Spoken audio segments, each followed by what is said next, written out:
زندگی کی رفتار کے ساتھ سنبھل کر قدم اٹھانا سیکھو، ورنہ بھاگتے بھاگتے گر جاؤ گی اور ہاتھ میں کچھ بھی نہیں آئے گا۔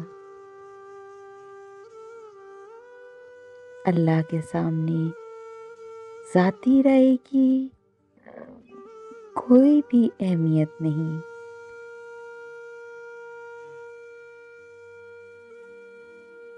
جب ماں باپ کی ڈھال کمزور ہونے لگے نا، تو باپ اپنی بیٹی کو شوہر کی مضبوط ڈھال کے حوالے کر دیتا ہے، تاکہ اس کی عزت اور اس کا کردار دونوں محفوظ رہ سکیں۔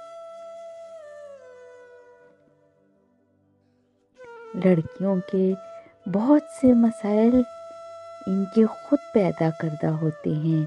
اپنے پاؤں پر کلہاڑی مار کر پوری زندگی جس کرب میں گزارتی ہیں، اس کی ذمہ دار بھی وہ خود ہی ہوا کرتی ہیں۔ Please subscribe my channel and press the bell icon.